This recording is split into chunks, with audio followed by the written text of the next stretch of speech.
Wild Girls Gone Sober, welcome to another episode. I'm Amy. And I'm Lindsay, and thank you for joining us today. I'm so happy you're here. Yay. We're back in our old digs again. We're trying some new layouts, so I feel so much closer to you now. Not having that giant table all between us, all that real estate. So what's new? What's been going on? So we just got through, so it's Saturday here, so it's weekend time. Mm-hmm.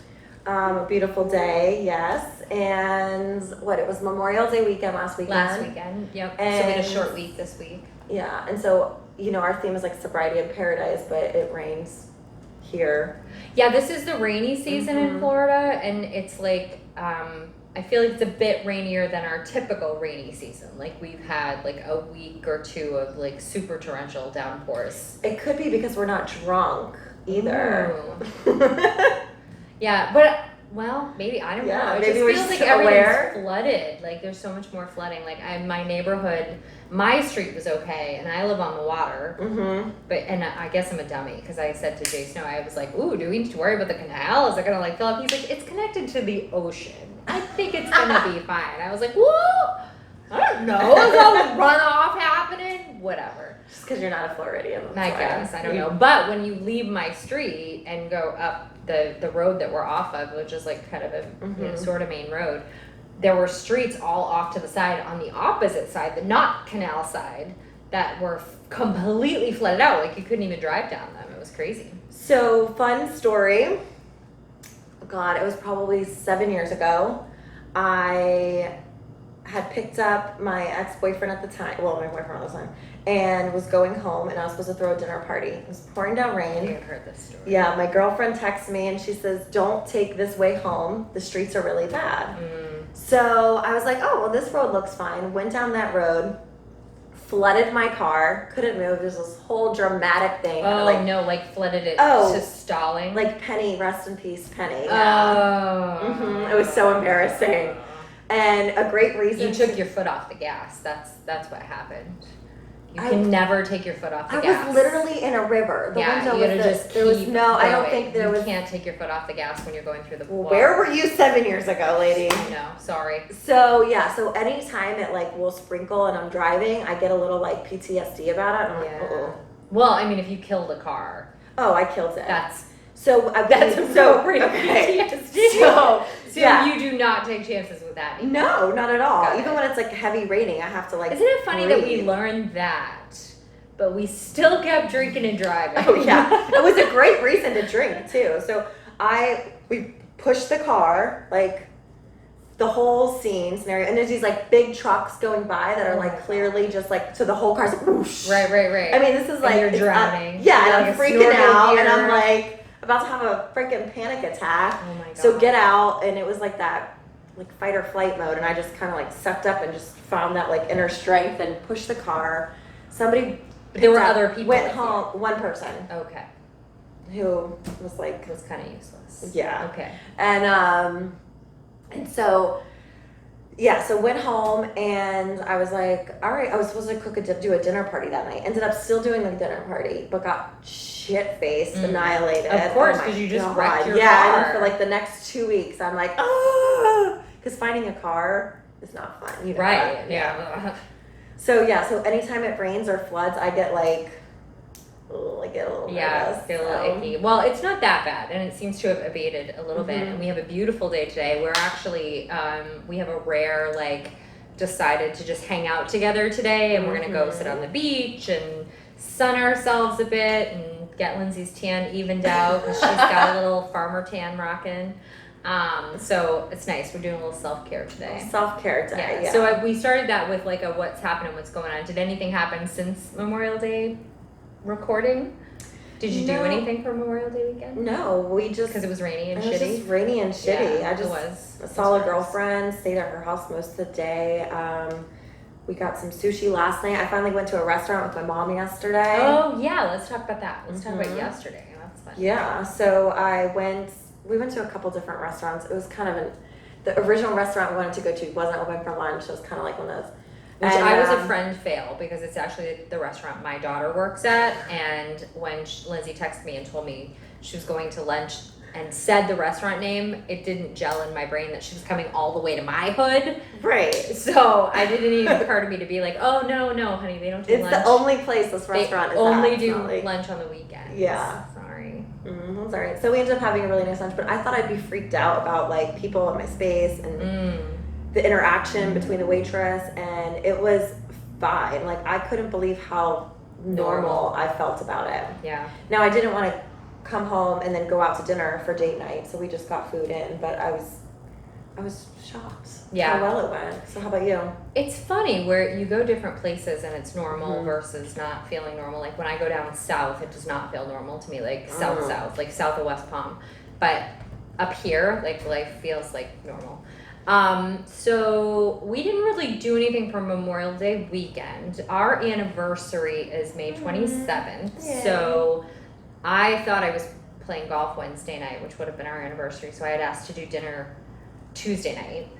And I picked the restaurant. I made us a reservation. I wanted to go somewhere like a little bit fancy. We don't really go out to like special dinner. We usually just end up at the local Watering Hole Taste.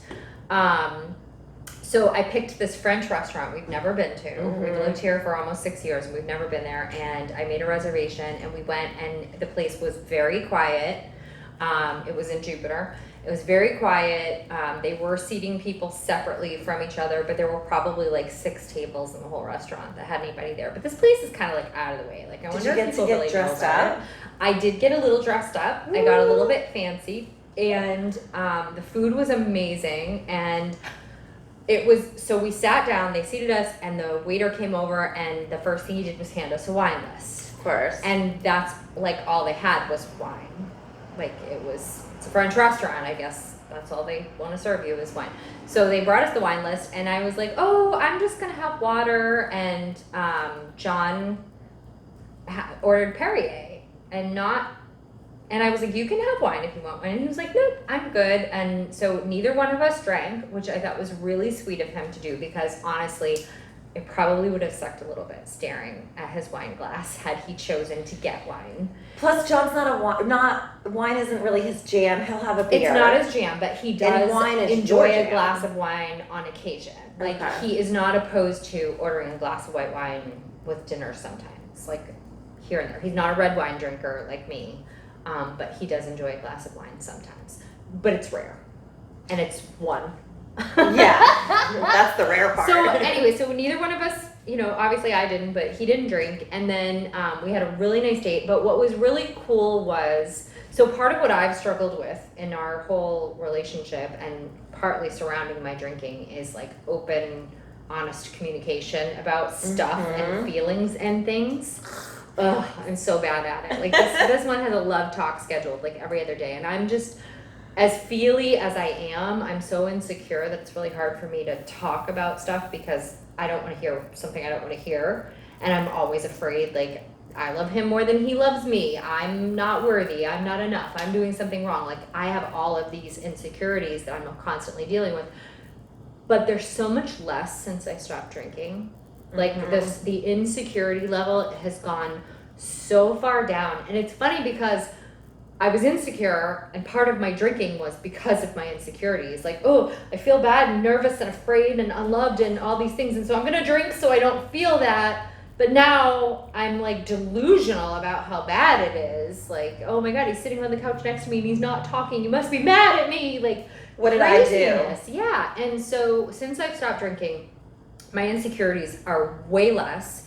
I know I haven't done anything wrong. I know I don't have anything to feel bad about. Like I have a confidence that I didn't have before. And so what was really cool is we're at dinner, we're having this nice little date night, and I was like, so, all right, year 3, because this was our 3rd anniversary, year 3, year in review. Like what was good? What wasn't so good? What do we want to do in year 4? And we had this really awesome in-depth conversation about our relationship and kind of like did a little inventory and talked about things we want out of, next year and going forward. And it was really cool. And I know I could never have had that conversation with that level of confidence if I were still drinking. So that was awesome. That was amazing. I love that. And when you touch on the anxiety and then that increasing, like why you're drinking and the anxiety for me is huge. Like it's amazing how much of that is just gone, as opposed to even like work meetings or this or whatever anxiety about doing a podcast or anxiety about talking,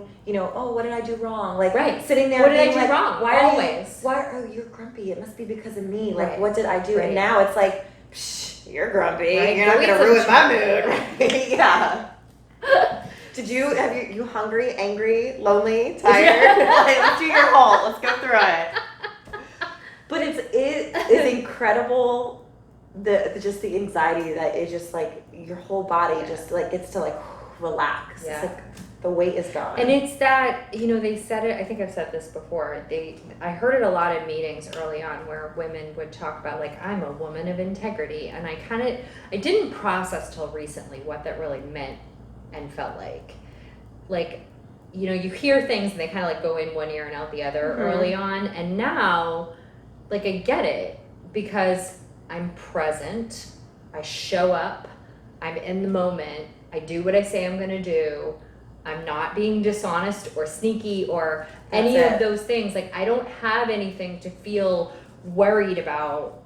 What do they say? You're as sick as your secrets, you're only as sick as your secrets. And that's, like, I think that's a piece of that, is like when I was drinking and I was, okay, so I'm gonna pair my story about yesterday. Okay. Yesterday, I had to go pick up a check from a client, and it's a big complex in Jupiter that has restaurants and a hotel and all kinds of stuff. And I had to go there and get a check from them. And I haven't been there for a while. It's a place I used to hang out and go drink and meet up. You know, who could meet me here at 3 p.m, because I feel like, you know, drinking on my way home kind of place. And when I pulled in, the Mexican place that's kind of like a bougie Mexican had a big banner across the archway that was like, we're open, come get a margarita. And I was like, oh, like I got so triggered by that. Like, wow, I really, like, I could taste the chips and the salt and everything. Like, I loved to go there. I can like walk. Oh, and I'd go and I'd get loaded there. And I got super triggered. But I would have gone there sneaking with whoever could meet me there at 3 p.m. And if nobody could meet me, I would have gone by myself. And then I would have done the, like, go home and try not to look like I've been drinking all afternoon so that I could continue drinking at home. And John, you know, wouldn't be mad that I came home drunk, which he probably knew anyway. But that kind of shit, like that stupid little lying, sneaking stuff, I think is a lot of what we carried around and a lot of what the anxiety was about. And now I'm like, well, I don't do any of that. I don't have anything to feel bad about. Anything that I do in my day or on my way home is respectable and appropriate and not something I feel ashamed and have to hide. So I am a woman of integrity. Like that, I think coming from that place has given me the ability to like stand up for myself, be honest, you know, all these things, this confidence level and lack of anxiety because I'm not a snake. And I always thought of myself, it's like, you know how you think of yourself and then you find out like when you get sober, you're like, oh, I guess I wasn't like a sweet little angel, I was you know? not an innocent lamb. And part of it is that like little, like I was always like, oh, I tell the truth. I'll tell the truth to anybody. Right. But you're right. It's like that sneaky little. Except like when it maybe doesn't suit my purpose. Right. Or exactly. Oh, that might get me in trouble. Oh, that might this, you know, that might upset I don't want to hear it. I just don't want to to hear it. Well, yeah, you're going to hear it because you were doing something shady. Like. Right. And another thing too, when you talk about that, like integrity is like when you're alone. So that's when I would be, I would be really bad when I was alone. Like I would start day drinking by myself, smoking cigarettes, doing whatever, texting people I shouldn't be texting. Like even when I was like single and stuff, just whoever would approve of that behavior, you know, is like who I sought out. And God, I don't know what's my train of thought there. Totally just lost my train of thought. Integrity. Integrity. So by yourself. Doing Yeah, sorry, no. By yourself. Yeah, and the other day I was sitting there, I was by myself. You're like, and my brain shut off. But no, I was sitting here by myself, and that to me is when I get a little like, I'm like, oh, nobody would know if I smoked a cigarette, even though I don't really want to. It's like that itch to do something kind of naughty. Yeah. And so it's like, I know I say this a lot, but like move a muscle, change a thought. That's what I literally had to do. Like I had to get up from where I was and just go do, it was like, I don't know what I did, something like in the kitchen or got a cup of water or something. Like I just had to get out of that little, like my brain kind of going down that this is little. such a real thing. Like it's not, I don't know. It's such a real thing. Like you just have to interrupt that thought. Like recognize it. Like, oh shit, I'm going down a wrong road. Halt. Next. Go do something. Anything. You put the TV on. Read a book. Anything. Get up. Move. Do something. Like anything to change the direction of where your brain is headed. Because I had the same thing yesterday. I was like, oh God, I could go have chips and margarita. Nobody would know. But that's the integrity part, is you would know, right? Like, just. It's so nice. No, it's so nice to wake up and be like, oh, it's a new fresh day, and you don't even really think about the day before unless you're like reminiscing something great or something like you kind of have to do. But there's no like regret that you may or may not have done something, or you're coming home drunk, or you were drinking by yourself, which sounds kind of sad. Any of the embarrassing things, like, and so. I'm on this Facebook group all the time, and some people are talking lately, or whatever I've noticed lately is people saying like, you know, oh, how do I deal with how shitty I feel about the things that I've done? People, when you're brand new sober, like when you're like in your first, I don't know what, like 30 days, like you really feel like a piece of garbage, because that's like the wake up period where you're like, oh, all of the shit that I did that either came to some kind of consequence or didn't, but like you just feel like a piece of fucking garbage, and because you're remembering all the lies you told, or all that stuff's kind of like resurfacing that you pushed down so far. And you're learning, like you're hearing other people talk about their escapades that you relate to, and you're learning like, oh, that's a shitballs thing to do to somebody.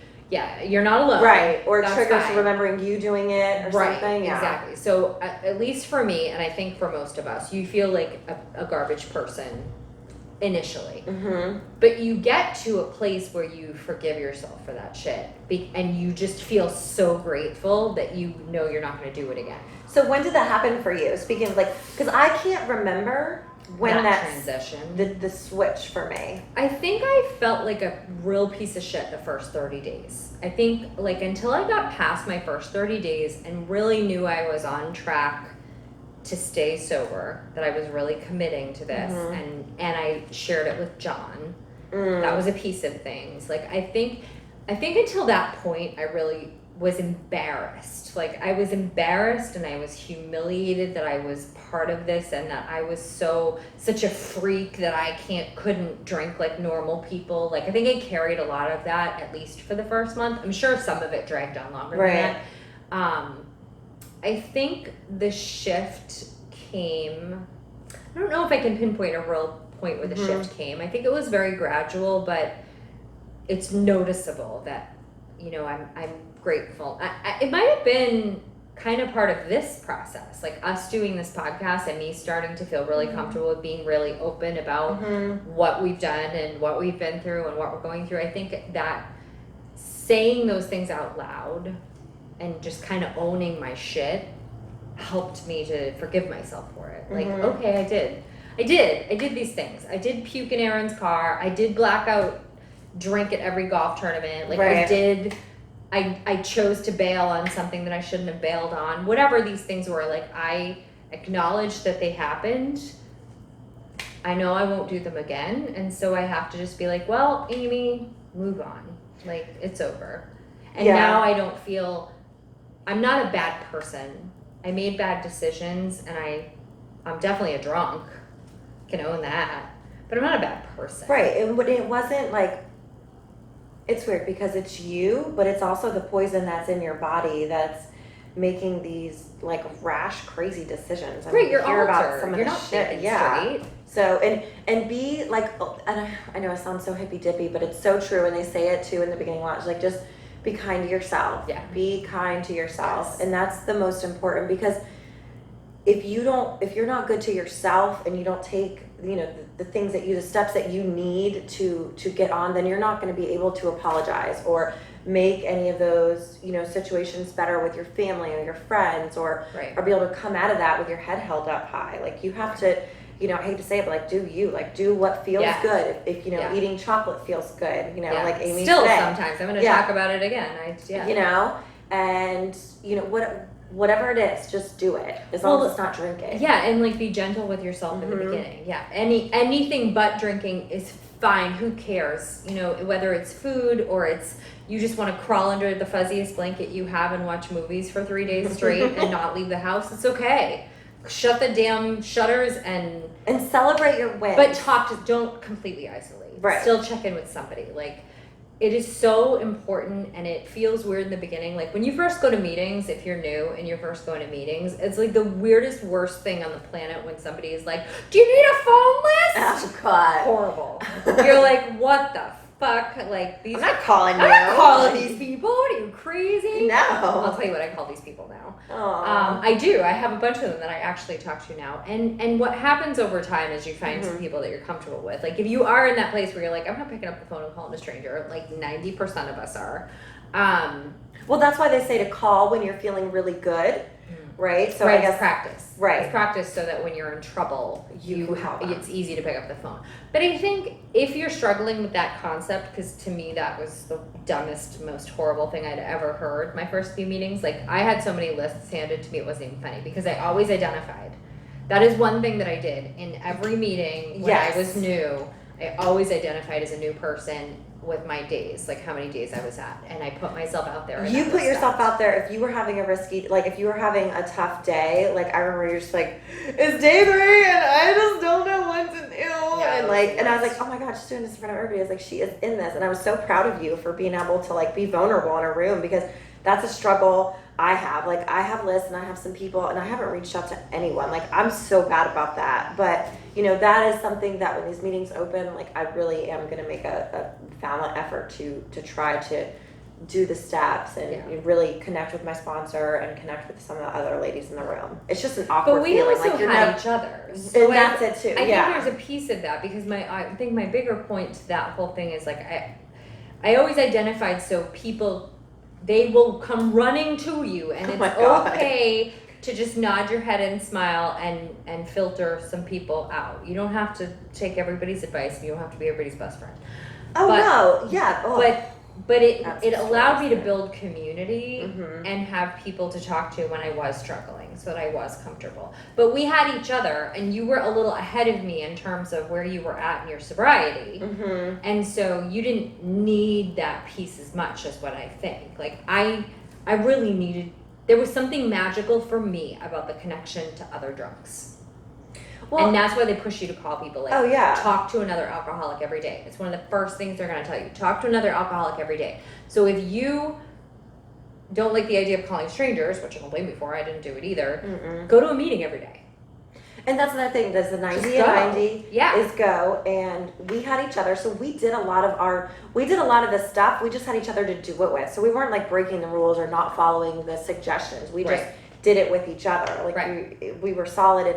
And for me we too, talked every day. Every day. We saw each other almost every day for the first, once I started going with you. Like 90 days. Because, you know, when I first got sober, it was like, okay, I just stopped drinking. I didn't get sober, right? I stopped drinking, and then I was You were a dry drunk. Right. And then I realized. But you really weren't. You were doing self-work. But it was like, once I realized that it wasn't just going to be like, oh, let me just slap a Band-Aid on this for a few months. And it was just like real. Yeah. I mean, and it's so funny because Pat and I were talking the other night, and we were talking about you actually, and I was telling him, I love you guys so much. But we were talking about just sobriety and how far we've come together and having each other, and how proud I am of you. And so he was saying, he's like, remember when we couldn't even talk about it because you would just start hysterically crying? Like, I couldn't even say AA. Like, I couldn't say alcoholic. I couldn't say sober. And I couldn't say, like, never drink forever. I mean, and I was, like, tough. Like, Amy's always like, oh, you're so strong and so tough. But, like, when he would just try to have a delicate conversation, and granted, he didn't always say the best thing. Right. But you know, like he has got tried. some feelings about this stuff. Like Right, he's got 'cause some family stuff Yeah. surrounding addiction and Right. alcoholism, and so he's got his own feelings he deals with, and then He's dealing with falls this in hot love with fucking you, mess. shocker, right? Like I know my husband keeps picking alcoholics too. I'm like number 3 in the line Yeah. of alcoholic women that he's had serious relationships Right. with. I'm like, yeah, I gotta look at you, buddy. You got some fucking baggage too, dude. But when like you're talking about like That was the in my integrity, husband, not you, Pat. yeah, but like the integrity and just how far you really can come like circle. Yeah. We like now we talk about it. It's like part of not like our daily talk. Like ooh, it's just like everything, but It comes up a lot. It comes up a lot, Yeah. and like celebrate the wins, count your days. I mean, I still like. We were just talking about this the other day, you know. We're so Dorothy. We totally get excited about our days. On our Nomo app, and but it's good because you should see the progress, you know. And I wish I would have like journaled my first 100 days and journaled and been able to like go back and really see how I felt. I'm not sorry I didn't do that because I think it would have been like I tried. I should actually go back and read what I tried writing. Yes. I did like 4 days. And It was all I could exercise. handle. It was all I could handle. But it's funny. I was thinking as I was driving up here today, how normal it feels not to drink. Like I've reached this transition where like I still have triggery stuff. Like yesterday was a really stressful day for me. It was end of the month. I'm in sales. It was a shit month because of Corona. I was really like a bunch of contracts all came in at the last second, which I still don't understand why that happens every single month. But I was in the middle of all that. I drove into this place. I was totally triggered about the margaritas. I went to the barn later, had a terrible ride on my horse because I was in like not the right mindset, and I had an article of clothing malfunction. and I was just like a mess, and I got home and I was crabby and blah, blah, blah. And I just like, there's still all that stuff that goes on. Right. Still happens. Right? You still have real life. Yeah. But today, as I was driving here, I was thinking to myself, wow, it's so interesting how normal it feels that I don't drink. And that doesn't happen overnight. No. And again, it's a transition, and No. there's still You mourn that relationship. You totally mourn your relationship with booze. So, what you don't even realize is going to be a process. Like that was one thing my therapist said, and I'm so glad I had her, and still do. I scheduled my appointment next week with her just to kind of check up because I hadn't seen her in a while. I'm like, oh, maybe I need to, just in case. And I'm always really glad when I do that, anyways. But you don't really realize you're going to be mourning the death of alcohol because you didn't realize it was really your best friend, right? And how attached you were. And I mean, I stand by this. My aha moment is when my therapist was like, well, you can't be in a relationship with this man and you can't be in a relationship with alcohol at the same time. And that was my like come to Jesus moment. Right, it's one or the other. And I was like, and that was the first day I you saw either her. continue on the string of bad relationships for the rest of your life, or you could And I remember- invest in this good guy. I remember coming home and I was like, she was really hard on me and this is what she said. And I was just like hysterical because, and I just couldn't, and I was like, I don't think I like her. Is this how therapy's supposed to go? And now I love her and I recommend her to everybody, and like 3 of my girlfriends here. It's so funny. Crazy. It's so crazy. So therapist is really great, and I think we'll a therapist. I'm sorry, just had a brain fart again. No, you're fine. You're fine. So we're therapy, talking to other people. So if you're not, we were so lucky to have each other. If you don't have a bestie who's getting sober at the same time, then make some connections. Go to meetings until you make some connections. Please, I beg you, put yourself out there. I just identify as a new person. Everybody in there wants to help you, and you help them by letting them help you. Right. Like that's a part of our healing, is helping other alcoholics. So they're not just coming over because they pity you.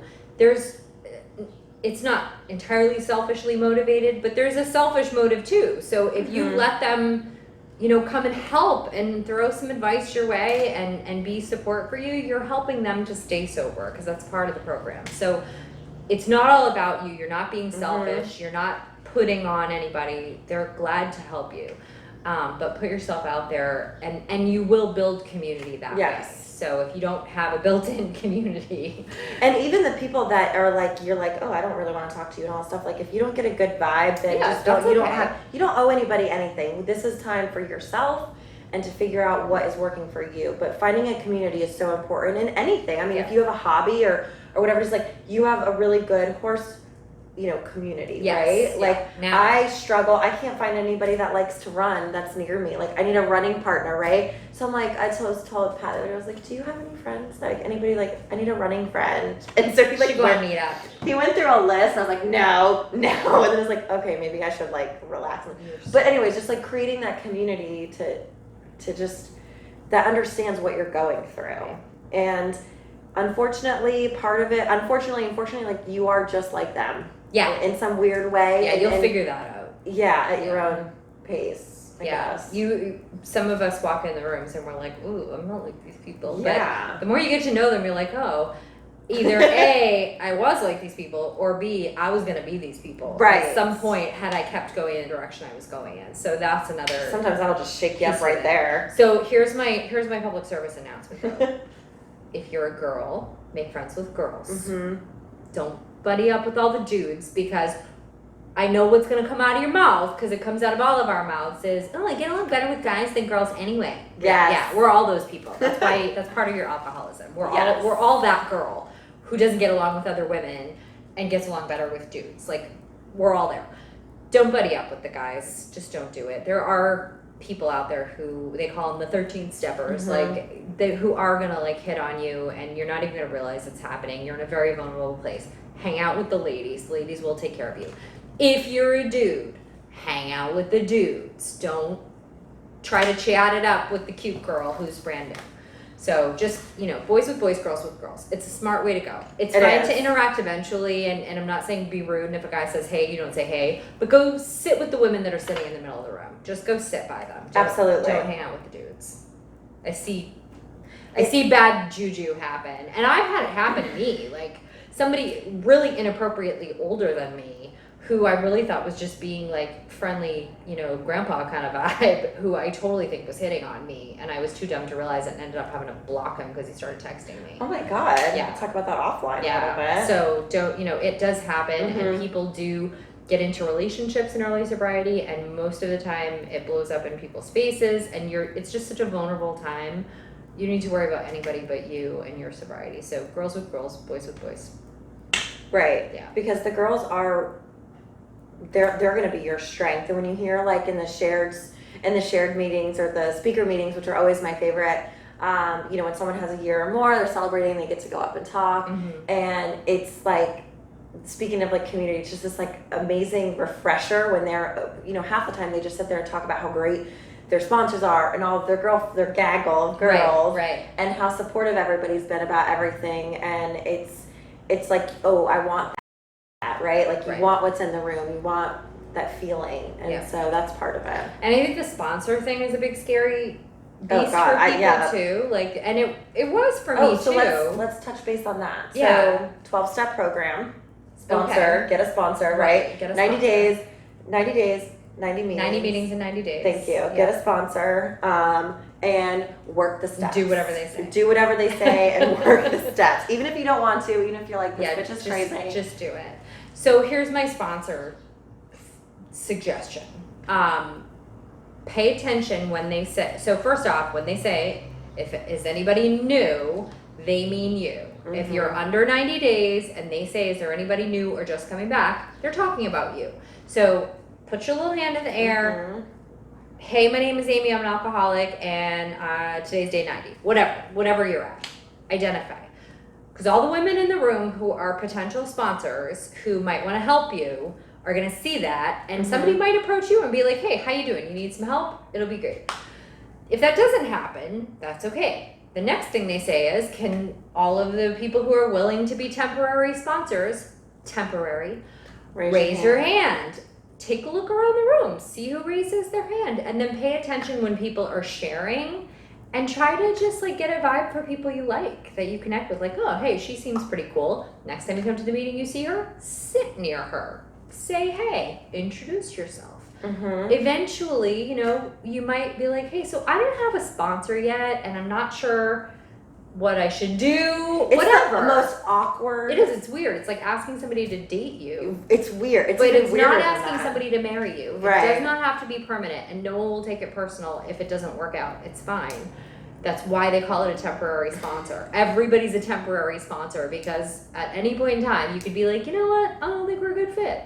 And it would be okay. My sponsor has been my sponsor the entire time, and she's my temporary sponsor. I don't know. I'm not marrying her for life. So talk about a little bit, steps. Yes. Yeah, so doing some step work. I'm 8 months in. I just have my 8 months, May 25th. Yes. Woo, woo. Big deal. And I feel like I've been super slow on the steps, so I just Okay, just to put that into perspective, I'm 11 and almost a half months. a year. 11 and a half. And I've done step 1, 2, and 3 by myself because you generally just do those as you go in, but I have not done the actual step work with the sponsor. I like how you say Zero. you generally just do that as you go in, which is nobody's rule but yours. You've made this up. I know, I did. She's made that rule up. Don't listen to that. But There's no rules, but she's made that up. But you go in and you are, Right. Well, step 1 is you admit you're powerless over Yeah, you're powerless over alcohol. Right. You can't regulate your drinking on your own. I got it. I cannot do it. Mm-hmm.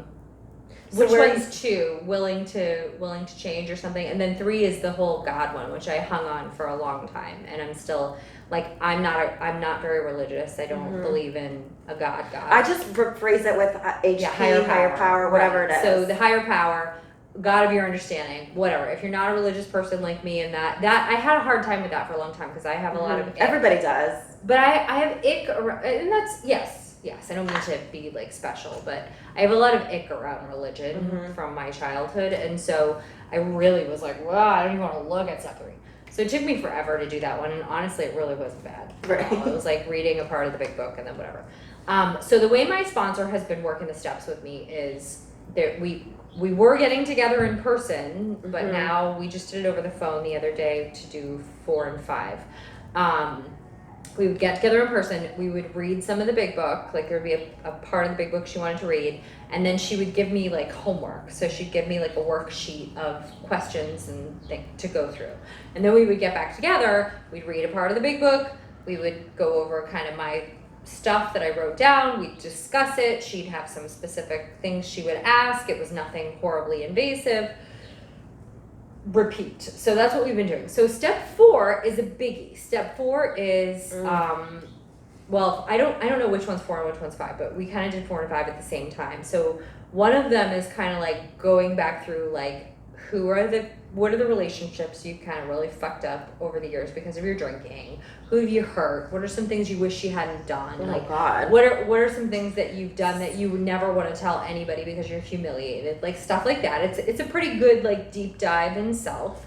Did you cry? No, it's funny. I feel like I got through it relatively easy because like too easy. Did you do it like 100%? I said it. It's funny. I said that to MC yesterday. I was like, I'm trying to process because we did it the day before yesterday, and I talked to her yesterday, and I was like, I'm trying to process if I was honest enough because I feel like I sailed through that, and I didn't mean to gloss over things. That wasn't my intent. Like I was trying to be really honest and deep dive, but I'm fortunate that I didn't dig up the bottom of the barrel in my drunkenness. You know what I mean? Like I didn't do a million horrible things. Like, yeah, I busted some relationships up and I acted like a selfish jerk and I lied about some stuff and there's some things I'm not too proud of.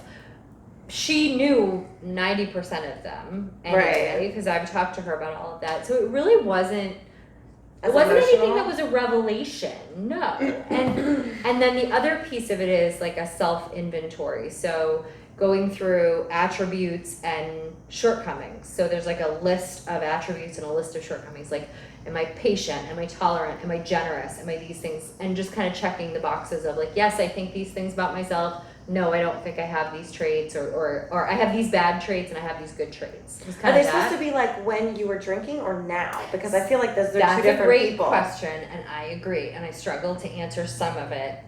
But what happened was it made it a topic of conversation, because some of it I did kind of answer like, well, I've been selfish and I've been this. And so I would check the boxes, or I didn't check certain things like patient and tolerant.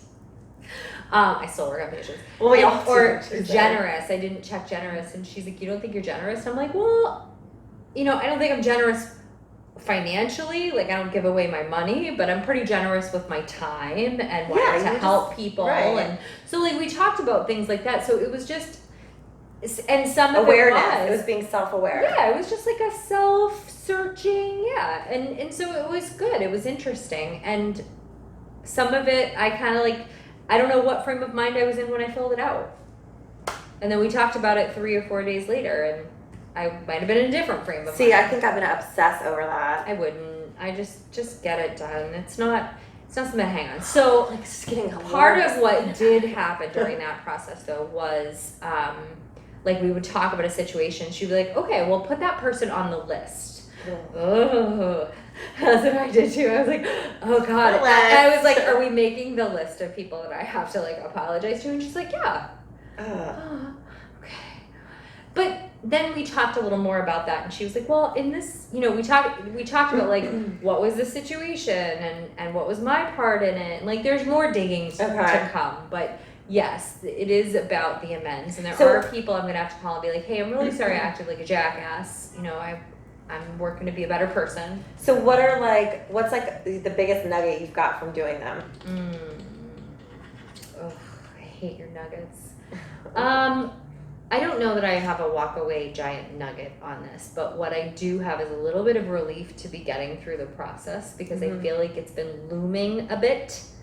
And I've been procrastinating a bit. Like I had to promise her I was going to do this over Memorial Day weekend, because I've had this paperwork for like a solid month and haven't done anything with it. So I feel a relief that I'm getting through, and I'm almost halfway into the steps. I feel like for whatever reason, it's going to be a milestone for me to be done with it. And honestly, sometimes I feel like I've outgrown AA a little bit.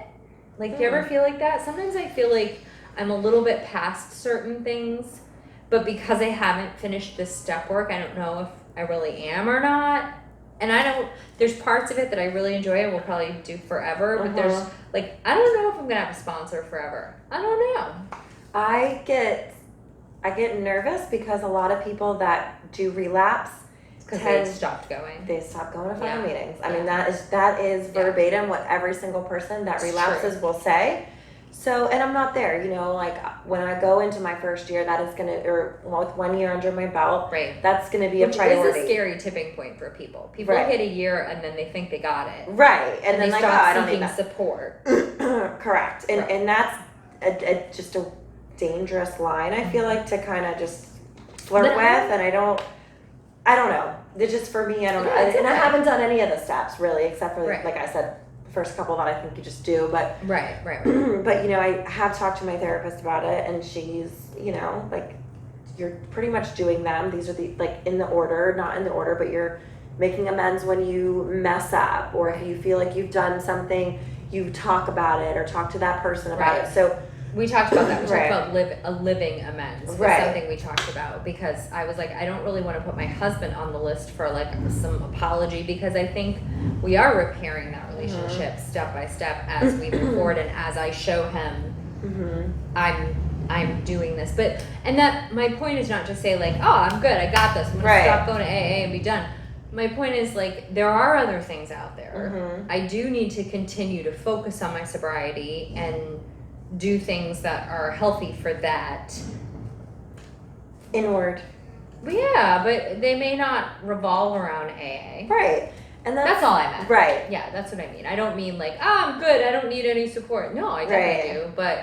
But I get support from you and from reading books about sobriety and listening to other sober podcasts and having other sober friends. Like, I have developed kind of a sober community. I have a bunch of girlfriends, and the people at my barn are all sober, which is kind of awesome. And so, I have a lot of support and community. So it's not that I'm saying like, oh, I got this, I'm going to walk away. See, I can't wait to go to a meeting.